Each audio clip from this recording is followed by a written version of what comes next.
Hi, you guys. So, do you ever go into the garage to get one thing and then something else takes over and you end up with a lot of some things? Well, Anthony from Palmetto Prepared has recently done a video on what his goals are for the coming year. One of those is to learn how to make soap. And I've been making soap for years. I'm not a pro, but I make it, I use it, it's great. So I decided to get out my equipment and just take a look at my soap supplies and see where I'm at. And I discovered that this mineral oil expired in 2012, which tells me I haven't made soap for 8 or 9 years. Yeah. So I decided it's time to make some soap. We are also going to make a few other things, but I think this is where it's going to get interesting for you. So I this is a type of lard. It's not leaf lard, it's regular bacon fat. And then I also have tallow in the form of beef fat from ground beef or roasted meat. There are different kinds of lard, like leaf lard is a harder lard. It's in between the organs, but this is just from regular cooking. And again, here's the beef fat. I thought this might be interesting for you to see. The bottom is lard from bacon grease and the top is beef fat from ground beef. Anyway, we're going to clean this. This has all just been taken out of the pan and put in these jars, and I popped them in the freezer because some of it's quite old, so that's why I have so much. And we're going to make some hard bar soap out of it. But while I'm at it, I pulled out some of my other supplies. I've got all the oils that I'll need to do that. I've got my citric acid. Here is my sodium hydroxide. But I also think we're going to make a couple other things. I would like to make a soft soap, and I'm going to do that by leaching wood ash, hard wood ash in water. And so I've got that going right now. That'll be a different video. I've got all these essential oils that I've had. So I'm also going to do some bath bombs, which really isn't a prepper kind of a thing. But if you utilize some different ingredients, they can be, like from an herbalistic point of view, helpful. Like if you can't breathe very well and you put a bath bomb in the bathtub or a shower melt, so that's basically a bath bomb that goes into the shower for it to come up, and you're surrounded by clove and tea tree, you're really going to break up congestion and stuff like that. So we're going to do a few skincare products. We'll just figure out what I feel like doing in a particular day and go from there. These are egg, just like the Easter egg things, but they makes a great mold for a bath bomb, and it was 50 cents. And here are my molds for my bar soap, and you can see that's what I had. And there's kind of some lines inside, so it makes kind of a good line on it. Here's the bottom I cut out years ago to fit right in there so we don't lose any. We put wrap around it, and then we coat the inside with petroleum jelly so it comes out. And just old equipment that I've had around. So this is a great way to use up expired oils, you know, as long as they're not rancid, they're good. And yeah, so this is where we're going to get started, and today we're going to get started by cleaning some lard, and then we will clean some beef fat. This is going to take a few days, so let's go ahead and get started. Alright, so what we're going to do is go ahead and empty all the tallow, excuse me, all the lard I have into this pot. It's not on heat right now, it's just cool, and all the lard has been defrosted from the freezer.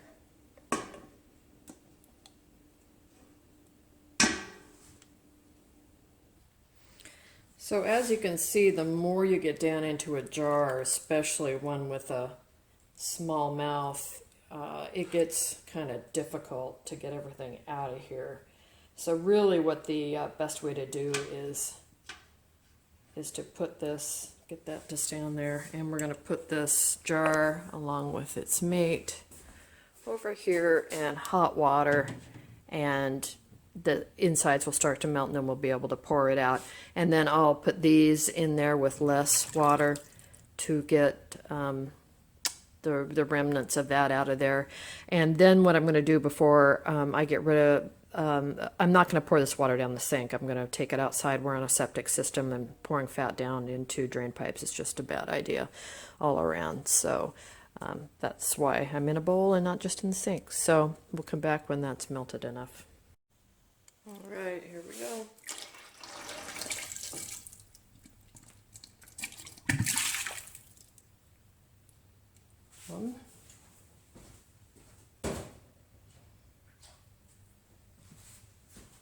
See how much easier this is?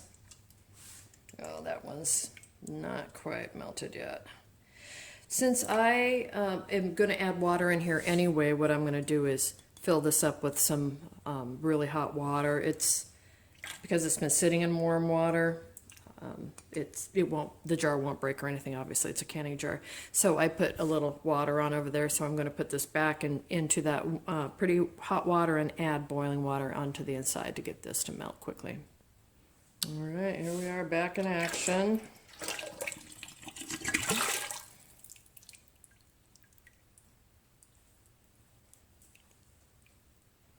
All right, so I'm just adding a little bit more water, the hot water that these jars were soaking in, since it's a little greasy already anyway. I'll clean those jars in there. So now what we're going to do is we're going to bring this up to a simmer.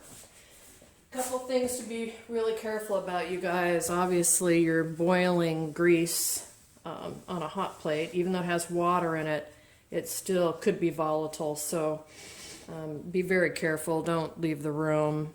Don't allow your little kids or any kids or anybody who isn't trustworthy around this.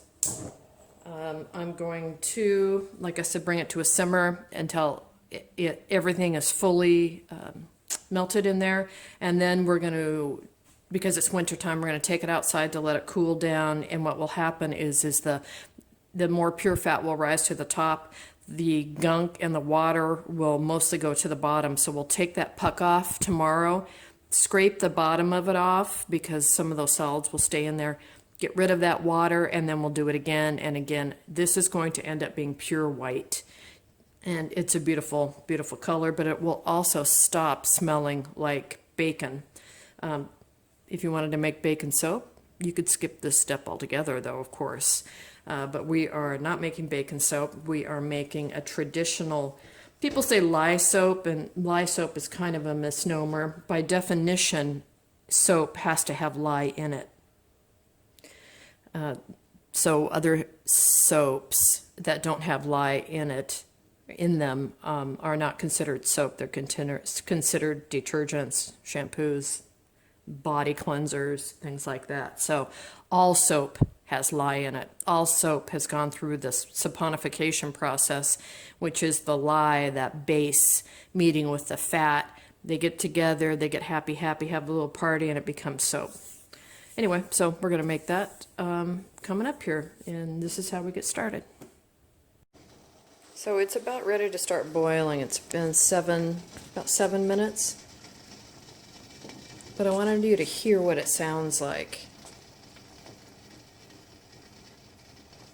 So if you're not directly watching the pot, when it starts to get ready to boil, it will sound like this. All right, so we'll let it boil, I don't know, 3 or 4 minutes, and then I'm just going to shut it off and take it outside. All right, it's boiling away right now. I'm going to turn it off, and now I'm going to carry it outside. All right, so I've got it out here in the yard, and I'm putting it on a table with a lid on it. If I was really worried about animals, I would bungee this down and potentially hide it somewhere. But my dog will leave this alone, and any other critters she'll probably drive off. This is my work table, and I love it because it's got these slats, which is going to allow for airflow underneath.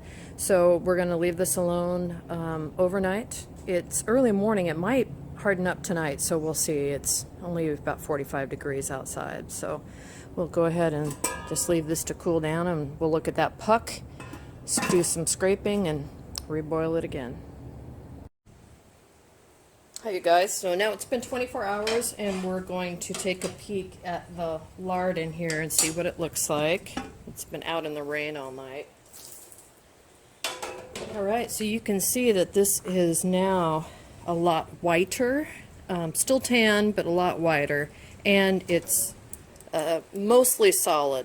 So lard is not hard at room temperature, it's not liquid either. But you can see, you can take globs of it out like this. So what I'm going to do, and see the water underneath there, it's darker. I'm going to try to get as much of it in whole pieces out as I can here. The bottom of it will kind of be gooky and it will have some stuff on it, and I'm going to discard that into another bowl.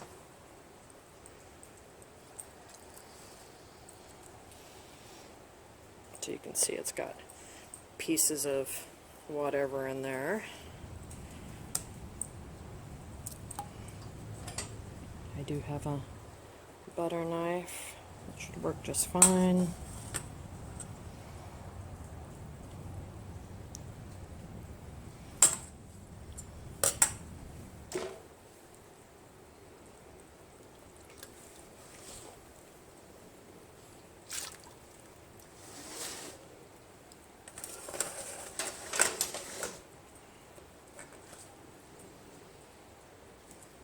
It is a very messy job.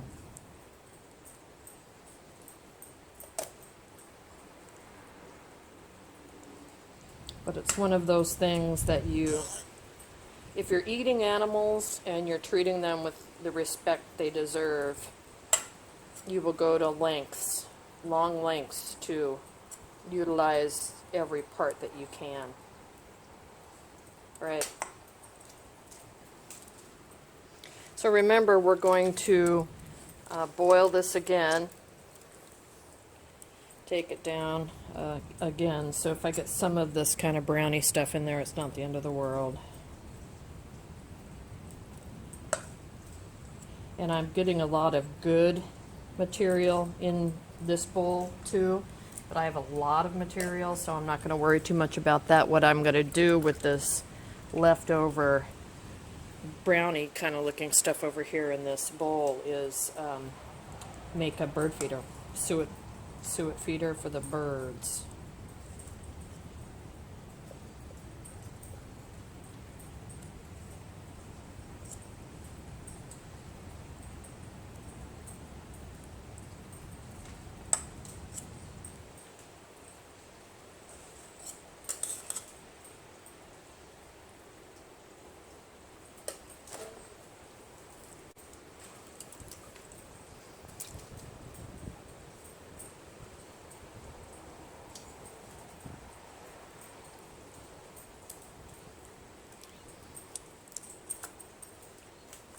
Alright, so I'm going to dry my hands off a little bit, get a sacrificial towel for grease use only. And now I'm going to dump this water over behind my fence in the forest, and I'll be right back. Hi you guys. So a minute ago I misspoke. I called this leftover lard suet, and it's not. It's lard. Suet is tallow, and lard is lard. So I'm still going to check out if I can make some kind of feed or something else from this. I could probably make a soft pemmican from this, but what are your ideas? What would you do with this little bit of leftover more gunky stuff? It has a strong bacon flavor, so I thought maybe pemmican would be cool. All right, so we'll take our washed, one-time washed lard into the pot.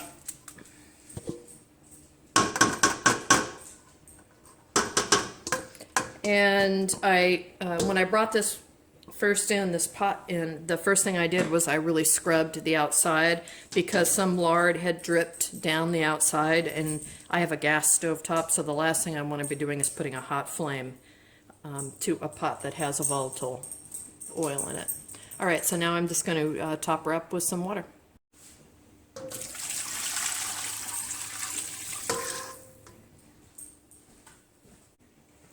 We're going to do the same thing we did yesterday. We're going to bring it up to temperature. Let it boil for a couple, 3 minutes, and then put it out overnight and cool it down again. You don't need to see all that because we've already done it once together, so I will see you again tomorrow morning so we can see what the results of the boil and what the coloration changes have been. Hi you guys, so we're the morning of day 2. Changed up a couple things. First off, I'm putting the extra tallow, the dirty tallow, into this container with a plastic wrap on the bottom because everywhere I was putting it inside it was getting grease everywhere. And I've also switched to gloves because if you have extra gloves, it's a great idea. I'm going to see if I can wash these off afterwards, but just trying to work with greasy hands was horrible. So this has been outside in the rain last night again, but I think you can see how much whiter. Let's see, maybe I can get you in with some light. How much whiter it is in there. So I'm going to go ahead, take it out, and do what we did before, flip it over, clean off the bottom, put the end pieces in there, and let's get it straightened out. Alright, I've moved out to the grass. I'm going to see if I can just slide this out into my bowl here. Maybe not, but at least I can get the water out this way. Can you see what kind of a puck it's made? But it's just soft. So I'm just going to try to get that water out. I'm going to go dump this, and then we'll try to flip that over.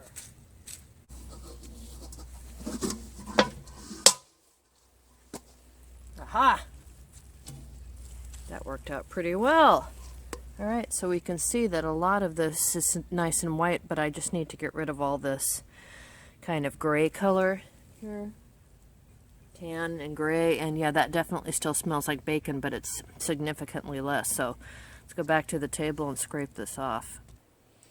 Okay, so I'll just do what I did before. I'm just going to come through and kind of scrape this off and put it in the yucky bucket to use for some other use. It's really easy though to see where the demarcation is between what's good and what's bad, right? Or what's good and what's scented, I should say. It's not bad. I could still keep this and use it for cooking, like I said. Ask you for your guys' ideas. Make some pemmican. Maybe make something for birds and other animals to eat. I'm not sure yet. But this looks like I'm only probably going to have to do this one more time. So I will save you guys the nausea of watching me boil hot water and fat together. So I'll put this back in here. I'm liking this bucket flip method. And then I'll bring you back tomorrow morning. And then we'll have one more evaluation. Then I need to start in with my tallow. So this is lard from bacon grease. And then I'll start with my tallow and clean all that up. And then we'll figure out what we're going to do from there as far as soap making is concerned. Hi you guys, so now we're on day 3. And look at how much whiter this is. We'll take a look at the bottom and see if we need to keep cleaning, but the water, can you see the water's looking pretty clear, but it's opaque, but still has a nice brown tinge to it. But let's go ahead and pour it off.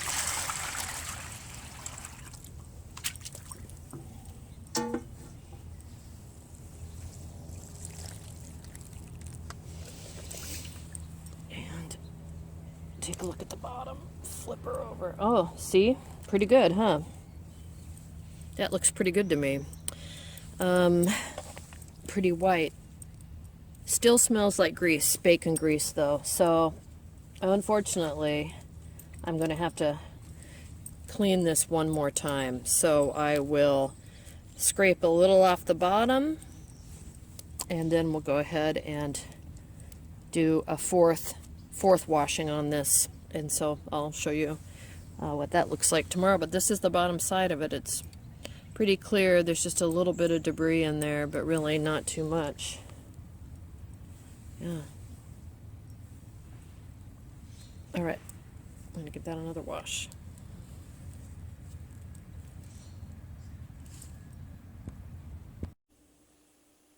Hi, you guys. So I did wash that lard one more time and cleaned it. There was no sediment in the bottom this time, and really the bacony smell is almost gone. It's still there a little bit, but the color has brightened considerably. It's like a buttercream color right now. And this is good enough for my use. I'm actually trying to make some soap right now from caustic wood ash, lye from wood ash. And I'm using this as one of the oils in there, so we'll see if it works. But for now, all intents and purposes, this is now clean, and you can use it like any shortening. And for frying, cooking, making things like soap, even candles. So there you go. Let me know if you have any questions.